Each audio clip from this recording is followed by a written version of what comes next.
Oke, Rel, kita lanjut bagi teman-teman yang baru nonton sampai section 1. Ya bagus, ini lanjutannya section 2. Yang langsung nonton ini tolong tonton video sebelumnya. Oke, Rel, itu kemarin tadi ya, itu terkait dengan bagaimana kita menuliskan pengalaman kerja yang benar di CV, semacam itu ya. Nah, yang selanjutnya adalah ada pertanyaan nggak terkait satu itu dulu? Kalau yang tadi mungkin jauh ini belum ada ya. Sejauh ini masih udah cukup jelas. Jelas ya, gitu. Karena itu detail banget sih gitu. Kalau kurang berarti aku memang harus improve lagi. Oke, kita lanjut gitu. Ke pertanyaan kamu nomor 2. Pertanyaan nomor 2 adalah, Kak, saya punya pengalaman kerja. Pengalaman kerja saya beberapa kali berpindah. Itu bagaimana yang harusnya saya lakukan? Pertama, kita ngomongin yang sudah terjadi dulu ya, gitu. Yang sudah terjadi itu adalah berarti faktanya kita punya pengalaman-pengalaman kerja yang beberapa kali dan durasinya relatif nggak lama, katakanlah plus minus 1 tahun lah ya gitu. Oke, nah yang pertama harus kamu tuliskan adalah pastikan pengalaman kerja kamu tadi udah tertulis dengan benar dulu di CV. Sebagaimana aku jelasin ya di Zoom sebelumnya bahwa harus mampu menjawab ya tugas tanggung jawabmu, pencapaianmu di sana, dan akhirnya skill apa yang kamu peroleh dengan menjabat di sana. Pertama itu pastikan itu udah ada dulu. Oke. Setelah itu ada, yang harus kamu lakukan adalah berarti kan kemungkinan terkait beberapa kali pindah ini kan akan dipertanyakan atau akan jadi pertanyaan gitu. Khususnya pada saat di interview gitu aja ya nggak sih gitu. Karena kalau dari sisi seleksi dokumen itu nggak masalah. Oke, dari sisi seleksi dokumen kan ibaratnya kalau fit ya berarti lanjut, kalau enggak ya nggak dipanggil, ibaratnya gitu aja gitu ya. Tapi kalau terkait dengan interview, mungkin kekhawatiran kamu di pertanyaan itu adalah kalau di interview gimana gitu ya, gitu. Nah, ibaratnya gini, kalau pengalaman kerja kamu cukup banyak untuk durasi-durasi pendek gitu, misalkan kayak 2 bulan, sebulan, ada yang kemarin 1 minggu gitu, nggak usah masukin aja gitu, ya gitu. Itu tidak usah dimasukkan di CV. Yang di highlight di CV adalah yang pengalaman profesional kamu yang ibaratnya coba bayangkan saya pengen kualifikasi saya itu dinilai dari pengalaman saya di sini gitu ya. Jadi masukkan yang tadi terupdate, yang udah di breakdown, yang banyak prestasinya dan terkait durasi ya yang panjang-panjang saja yang dimasukin gitu. Yang pendek-pendek nggak usah masukin, nggak usah. Masukin ke LinkedIn aja boleh nggak? Boleh. LinkedIn boleh lebih lengkap daripada CV gitu. Nanti detailnya gimana nanti di sesi detail sambil aku nunjukin CV, bahas CV-mu ya gitu. Tapi intinya adalah masukin pengalaman-pengalaman kerja yang ingin rekruter atau perusahaan nilai dari kamu. Dari sisi durasi ya tetap gitu ya, masukkan yang durasi-durasi yang panjang-panjang saja dengan tatanan seperti yang aku jelasin di video sebelumnya gitu ya. Nah, kalau di sana ini aku ngomong yang sudah terjadi dulu ya, yang sudah terjadi. Nah, nanti kan pasti akan ditanya nih alasan pindah kenapa. Nah, jangan takut dulu, jangan ibarat kayak kalau aku pindah beberapa kali, apakah aku akan dinilai negatif atau gimana gitu. Menilai itu nggak langsung serta-merta cuma tunggal. Jadi kayak, wah ini durasinya cuma setahun, habis itu atau mungkin kurang dari setahun, habis itu pindah lagi gitu-gitu. Gitu. Rekruter itu juga bisa nanya gitu, ya kan? Pengalaman semenarik ini dia pindahnya kenapa gitu. Mungkin ada hal-hal lain, misalkan hubungannya dengan apa? Satu, terkait dengan kebijakan-kebijakan mendadak yang diambil sama manajemen. Gitu. Misalkan di periode apa? Periode Covid gitu, ya kan? Gitu. Jadi memang ada pengurangan, ada downgrading gitu, pengurangan bener-bener penyusutan gitu kan. Gitu ada. Nah, mungkin ada yang collapse gitu kan. Gitu. Ada yang mau ada pengangkatan tapi gak jadi, kontrak gak diperpanjang karena ada Covid dan lain-lain misalkan gitu kan. Atau memang pendek-pendek itu ya karena memang by project gitu loh. Gitu. Ya kan. Jadi kamu kerja itu by project. Kalau by project kan kalau project selesai ya sudah. Durasinya berapa lama ya? Mungkin beberapa bulan saja gitu. Jadi kenapa kok berhenti kok pendek? Ya karena ini saya sistemnya kontrak by project gitu. Nggak masalah gitu. Nah itu boleh ditulis gitu di pengalaman kerja boleh gitu. Misalnya ini kontrak, ini project based gitu-gitu. Boleh kamu tulis-tulis kayak begitu. Sehingga nanti disampaikan. Kalau ada hal-hal yang sifatnya hal-hal yang kurang berkenan, misalkan kayak ada COVID-19 impact dan lain-lain gitu ya, itu nggak perlu ditulis, itu pasti akan ditanyakan. Bahkan termasuk kalau misalkan kan kalau kita ngelamar, kadang kan kita juga beberapa perusahaan ada yang nyodorin form lagi ya, yang seolah-olah tuh gitu nyalin lagi gitu, kamu nyalin lagi CV-mu, pernah kan gitu, ya kan? Terus kayak nyalin lagi dari KTP, nyalin dari KK gitu kan. Kan banyak tuh perusahaan yang masih kayak gitu gitu. Jadi di situ kan ada tanya itu, alasan leave-nya apa gitu. Nggak, tulis saja resign, end of contract gitu, COVID impact, terserah kayak gitu.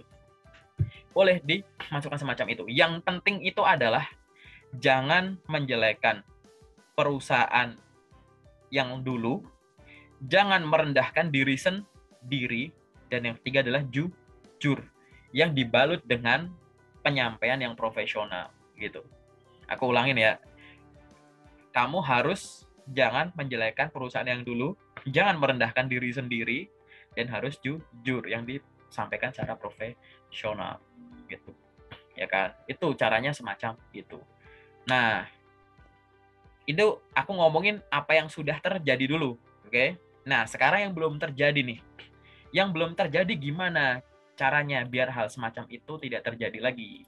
Di kalimatmu kan ada bilang bahwa aku nyari yang settle gitu ya, karena kamu sadar sesuatu. Aku share screen lagi di sini, oke? Pertama, ya, sebelum kamu akhirnya nyari info locker, kamu tuh harus bisa berdamai dengan dirimu sendiri. Ini aku gambar kamu lagi. Kamu lagi pakai baju hitam, ini rambutnya gini. Oke, ya. Ini ada faktor-faktor. Pertama, terkait dengan apa? Misalkan lokasi, terus jurusan, terus kualifikasi, terus apa lagi ya misalkan ya, loker, jurusan, gaji, terus di sini jam kerja, terus di sini apa, travel a lot or not gitu. Terus ini sistem kerjanya, ini kontrak. Nah, kamu harus mendefinisikan ini dulu secara real ya.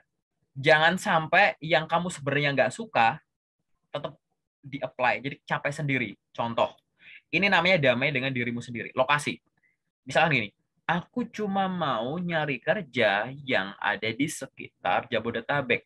Aku cuma nyari kerja yang ada di Semarang, cuma ada yang di Jogja, atau sekadar Pulau Jawa. Ya sudah, definisiin lokasi kamu maunya di mana, sekitar Pulau Jawa. Ya udah, terus aja Jawa gitu. Sehingga di luar itu ignore, paham nggak? Udah nggak perlu lama-lama, aduh tapi sayang-sayang gitu. Dah, ignore gitu. Terkait jurusan, tanya sama dirimu, kamu nyari yang sesuai jurusanmu apa enggak? Aku sesuai jurusan iya, tapi yang enggak juga aku coba. Ya sudah, berarti jurusan kamu open. Tapi kalau jurusan aku pengen nyari yang jurusanku ada ya, ya udah, yang enggak sesuai jurusanmu ignore dulu. Ya kan? Katakanlah ini jurusan kamu open, berarti jurusan ini all gitu ya. Ngapain aku hapus ya? Sorry. Jadi ini jurusan all gitu. Gaji, aku minimum UMR gitu. Ya katakanlah di sini minimum, nggak usah ngomong gaji, aku yang minimum 5 juta, tulis aja 5. Gitu. Ya enggak. Jam kerja, aku pengen yang Senin sampai Jumat. Ya udah, Senin sampai Jumat. Gitu. Yang enggak shift dan tidak shift misalkan. Contoh. Yang travel enggak, aku nggak bisa yang banyak travelnya, aku yang stay aja gitu, stay. Gitu. Sistem kerjanya, aku cari yang kontrak, nggak tahan ijazah, nggak ada penalti, misal gitu. Ya enggak? Misalkan gitu loh, ini apa asal ya. Terus ini yang soal pengalaman, aku cari yang fresh graduate atau yang apa sih ini bahasa ya, aku yang kerjanya pakai bahasa Indonesia atau Inggris nggak apa-apa deh. Gitu. Nah hal-hal semacam ini, gitu ya. Akhirnya kamu tadi buat ini loh, ini batasan areamu gitu, ya kan? Aku cuma bisa yang semacam ini. Jadi begitu lihat loker, perusahaannya luar biasa, perusahaan impian, tapi penempatan katakanlah di Maluku gitu misalkan, atau nggak usah jauh-jauh deh, kejauhan misalkan ya di Jawa Timur, tapi aku cuma bisa di Jawa Tengah atau Jawa Barat atau Jakarta misalkan gitu. Ya udah, ignore. Biar nanti pergerakan kamu tuh efektif. Ya. Jangan semua kamu apply, tiba-tiba ada panggilan tes. Besok tanggal sekian, silahkan datang ya untuk mengikuti psikotes. Tapi offline, bukan online ke Jakarta. Terus kamu bilang, misal kamu lagi nggak di Jakarta, terus, wah saya nggak bisa, boleh online aja nggak? Itu kamu negonya. Maksudku adalah, lah kalau memang kamu nggak fleksibel, ngapain kamu tetap di-apply gitu loh. Kalau alasannya, iya kan soalnya di lokernya nggak nyantumin nanti penempatan mana, aku terima gitu. Ya kan? Itu kan bagian dari usaha. Tapi kalau akhirnya udah nongol nih, apalagi di lokernya ada tulisannya bersedia ditempatkan di seluruh Indonesia. Terus tiba-tiba ada panggilan tes, penempatannya nanti kamu di sini ya, nggak mau mundur. Ini kan capek, gitu loh. Ya, jadi kamu harus pahami shape kamu dulu biar menghemat tenaga. Sama-sama nyari info, tapi capeknya beda loh. Karena ada yang capek badan, ada yang capek badan dan pikiran, ya kan? Gitu. Kalau badannya capek, ya itu capek karena hal yang sekarang gitu. Jadi kalau kamu udah anticipate ini, kamu udah bisa mendefinisikan ini, baru kamu next ke cari info locker gitu. Ya. Baru cari lockernya gitu. Gimana cari lockernya gitu. Ini aku hubungin ke yang tadi pertanyaanmu yang kedua gitu ya. Cari lockernya gampang. Ini kan kamu nih. Nah, kamu. Locker itu ada dua cara. Ada yang pakai cara mencari, ada yang pakai cara ditemukan atau dicari. Jadi kamu dapat kerja tuh ngelamar atau ditawarin kan gitu. Ya nggak sih? Gitu. Kan cuma ada dua ini. Nah, mencari itu gimana? Maksudnya mencari itu gimana? Maksudnya mencari itu adalah kamu ada akses nyari di mana aja gitu. Oh, lewat website perusahaan, lewat LinkedIn ya, lewat platform kayak Jobstreet, Glints, Lumina, gitu-gitu. Semualah gitu. Indeed gitu. Ini namanya mencari. Kalau dicari atau ditemukan, ini namanya branding gitu. Berarti kalau mencari ini hubungannya dengan platform ya platform penyedia lowongan kerja PPLK. Terserahlah gitu ya. Kalau dicari ini sosial media, di mana kamu bisa eksis dan narsis gitu. Ya, ini bukan narsis foto-foto, cuman ini lebih ke kamu itu kan punya kompetensi. Kompetensimu tuh ya yang tadi itu, yang gambar-gambar yang di video sebelumnya gitu ya. Kemampuanku gini gitu kan. Nah, di sini kamu punya sosmed apa aja gitu. Ini ngomong sosial media. Oh, aku punya LinkedIn, aku punya Instagram, aku aktif di TikTok misalkan. Aku punya website gitu. Gitu. Aku punya Facebook, aku punya Twitter. Lihat dulu nih dari ini semua mana yang kira-kira bisa kamu optimasi. Tapi sebelum optimasi ini, kamu ada yang duplikat misalkan. Oh, ini ada LinkedIn, ada LinkedIn. Oh, berarti LinkedIn itu bisa digunakan untuk mencari atau ditawari. Ya kan? Kan banyak tuh orang dapat tawaran kerja dengan DM gitu kan. Gitu ya. Gitu. Tapi kan kamu juga bisa apply. Oh, bisa gitu. Nah, ini aku ada Instagram nih. Tapi Instagramku sejauh ini cuma foto jalan-jalan. Gimana caranya branding gitu ya? Oh, ya nggak masalah sih. Kan aku memang suka bagian pariwisata gitu-gitu. Jadi aku nge-brand sebagai seorang yang paham terkait dengan properti-properti, hotel, homestay dan lain-lain. Apapun itu yang gitu-gitu ya. Aku reviewer profesional, aku ini ya dan lain-lain gitu. Aku travel vlogger dan lain-lain gitu. Ya terserah. Kamu pengen dikenal. Jadi kayak di LinkedIn kamu pengen dikenal sebagai apa, di Instagram pengen dikenal sebagai apa, ya kan? Di Facebook kamu pengen dikenal sebagai apa gitu. Nah, setelah itu tinggal di optimasi masing-masing. Artinya apa? Ya, kamu misalkan kan kamu udah nyiapin CV nih. Ya, ini kan mencari. Berarti kan mencari mengirimkan CV lewat website pasti beda dong sama lewat LinkedIn. Pasti beda dong lewat Jobstreet, pasti beda dong nanti kalau lewat email gitu. Ya nggak sih? Gitu. Branding di sini, di sini, di sini, di sini kan beda gitu. Gitu. Sehingga intinya apa? Ya, intinya dari aku obrol ini adalah gitu ya. Sambil kamu sorry, sambil kamu ya mencari gitu, kamu juga branding gitu ya. Sambil mencari kamu juga branding. Banyak orang lupa mereka punya media sosial. Mereka sibuk fungsi medianya doang. Nyari info media, cari info loker, media mengirimkan lamaran gitu. Tapi sisi sosialnya lupa, kenalan sama perusahaannya, follow atau subscribe perusahaan atau HRD-nya, connect sama mereka, ngobrol, bikin postingan buat narsis gitu loh. Jadi unsur sosial dan media itu harus balance gitu. Buat aku nih, website perusahaan itu juga sosmed. Cuman kan lebih kayak komunikasi searah, mau dua arah pun juga hubungi kami lewat email, kadang chatbot, ya kan, kadang telepon gitu kan. Jadi kalau website perusahaan itu mungkin unsur medianya tuh kayak 95% gitu. Unsur sosialnya tuh paling 5% ya, itu yang komunikasi searah. Tapi kalau LinkedIn kan mungkin ini 50-50 gitu. Di LinkedIn kamu bisa kenalan sama rekruter dan lain-lain, kamu bisa nanya, bisa bangun koneksi gitu loh maksudku. Jadi setiap platform yang kamu gunakan, optimasikan selalu dengan dua sisi. Segala sesuatu digital itu pasti sosmed. Buat aku ya, ada unsur sosial, ada unsur medianya, pasti itu. Nah, sebagai seorang job seeker, kita cuma butuh media mendapatkan info loker dan media untuk ngirim lamaran, ya nggak sih? Gitu. Intinya kan itu. Nah, sosialnya adalah sosial dalam rangka kita ingin menunjukkan ini loh ada orang sehebat saya dengan kemampuan semacam ini. Intinya tuh itu. Nah, ini harus bareng. Banyak orang salah menggunakan LinkedIn, paling gampang LinkedIn. Dia pakai website untuk lamar, pakai Jobstreet untuk lamar. Pakai LinkedIn juga buat nemuin info loker terus ngelamar. Bikin postingan nggak pernah, konek ke orang baru berhenti. Malah ada yang ngerasa insecure karena teman-temanku udah pada kerja, Kak, kan aku masih job seeker. Ya udahlah, aku deaktivasi aja, aku protek ini itu. Loh, malah salah. Gitu. Saat kita menjadi seeker itu, harusnya kita malah akses kemana-mana. Karena belum tentu kita kurang qualified loh ya.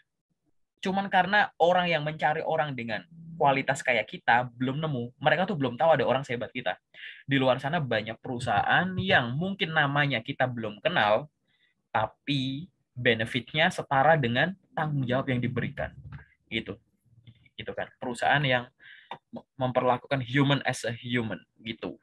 Nah, ini yang harus kamu lakukan gitu. Semoga ngejawab ya dari pertanyaanmu ya. Aku muter-muter kemana-mana. Intinya ini dulu yang harus kamu lakuin gitu. Jadi gimana biar ya pokoknya ini gitu. Kamu harus berdamai dengan dirimu sendiri gitu. Nanti jalannya tuh enak gitu. Jadi sambil apply, nanti akhirnya tinggal setelah kamu menemukan ini, yang selanjutnya adalah semoga ini muncul ya sekali lagi. Ini namanya time management kamu. Time management ini adalah yang inti dari segala permulaan kegiatanmu. Kamu punya waktu 24 jam, ya kan? Di sini ada waktu tidur. Di sini ada waktu bantu orang tua. Kau tinggal sama ortu nggak sih? Bantu orang tua misalkan, ya kan? Gitu. Di sini ada waktuku untuk olahraga. Di sini ada waktuku untuk ibadah mungkin. Di sini ada waktuku untuk hangout gitu atau me time gitu. Akhirnya kamu ternyata punya di sini ada waktuku untuk beres-beres rumah, beresin rumah gitu. Nah, akhirnya kamu punya waktu kosong nih. Ini adalah sebenarnya waktu kosong yang bisa kamu gunakan untuk hal yang produktif gitu. Aku nggak tahu, coba deh kamu klasifikasiin ini. Kamu tuh pada akhirnya tuh sebenarnya tuh punya waktu kosong berapa sih sehari gitu, ya kan? Nah, setiap waktu kosong ini bagilah menjadi ini ya. Ini aku take out gitu ya. Gitu. Bentuk ini. Silahkan ini kamu bagi jadi dua. Silahkan dibelah aja. Gitu. Oke. Ada porsi satu, ada porsi dua. Porsi satu kamu gunain untuk lamar kerja. Porsi dua kamu gunain untuk personal development, untuk belajar. Gitu. Jangan sampai ya kamu seorang job seeker setiap harimu habis buat ikut webinar. Ikut webinar semangat, apply job enggak. Ini contoh kebanyakan kesalahan di situ. Aku ikut bootcamp, Kak. Aku nggak nyalahin kamu ikut bootcamp. Makan waktu, set gitu kan. Aku ikut bootcamp, Kak, berjam-jam ada tugasnya. Ikut bootcamp, waktumu 6 jam. Mulai dari kelasnya sampai ngerjain tugasnya. Apply job cuma 1 jam. Buat aku salah. Gitu. Kenapa? Karena pakai teori sederhana aja. Kalau lapar, makan. Kalau aus, minum. Kalau ngantuk, tidur. Ya sudah. Kalau kamu job seeker, ya sih dong. Gitu loh. Gitu kan. Ya cari. Kalau kamu pencari kerja, ya kamu cari. Gitu. Ikut webinar boleh nggak? Boleh. Ikut training boleh nggak? Boleh. Bantu orang tuh boleh. Tapi kamu harus tahu fungsimu. Gitu. Nah, bagi waktu jadi 2 ini, terserah kamu porsinya.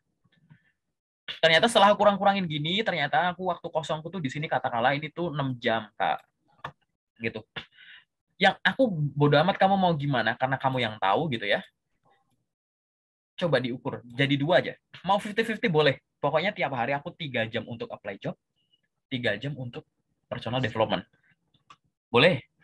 Mau aku 5 jam apply job, 1 jam untuk ikut belajar ini itu. Boleh. Biar apa? Biar efektif. Gitu. Ya kan? Ini kamu rutin aja.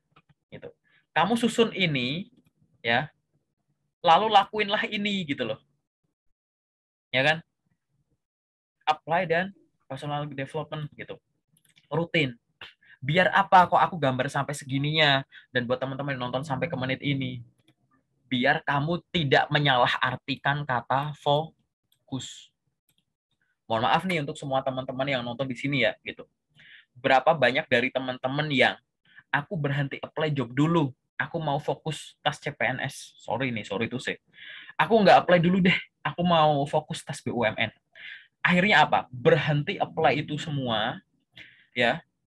Kerjaanku cuma belajar gitu. Tidak bikin time management gitu. Akhirnya mohon maaf gitu ya. Kok kebetulan belum diterima di tes CPNS itu misalkan. Gitu. Padahal di tes itu ngabisin waktumu katakanlah beberapa bulan. Hampir sepanjang tahun katakanlah di 2021. Kita, perusahaan lain, yang lihat kayak, ini anak ngapain? Kan nggak mungkin kamu kalau ditanya interview, kenapa kalau kamu nggak perlu, ya, saya sejauh ini persiapan untuk tes CPNS, ya bukan itu dong, masa gitu sih, kan nggak gitu. Nah ini biasanya hal-hal semacam ini di teman-teman yang udah pernah coaching sama aku, ini adalah menyalahartikan fokus. Memang betul ya, yang namanya fokus itu mengerjakan sesuatu dan menyingkirkan yang namanya fokus kok ya, namanya fokus kan, gitu. Tapi menyalahartikan titik ini loh, gitu. Fokus itu apa sih? Fokus itu adalah mengerjakan sesuatu gitu ya. Intinya adalah ya. Fokus itu adalah konsentrasi pada suatu hal, ya kan? Yang ada di sekeliling dia yang ada di sekeliling dia ini batasnya ini, yang ada di sekeliling adalah hal-hal yang mendukung atau berkaitan dengan si fokusnya ini, gitu.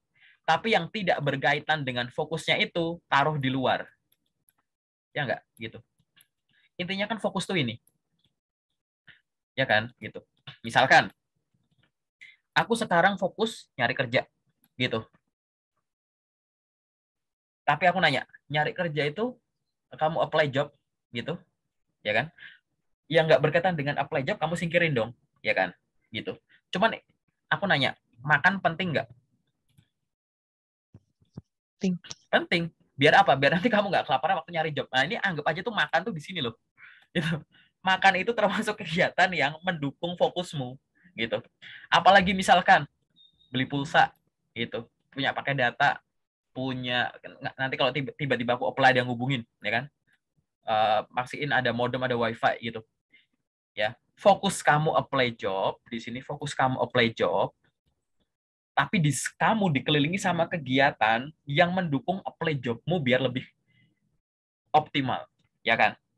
Nah, yang ada di luar kotak ini, misalkan kayak, Rel main yuk, Rel nonton, Rel kita kesini yuk, gitu. Rel jadi nggak staycation, Rel ayo kita kesini, Rel, gitu-gitu. Itu buang dulu tuh. Gitu. Ini namanya fokus. Fokus tuh begini. Banyak orang menyalahartikan itu fokus tuh adalah cuma gini gambarnya gitu.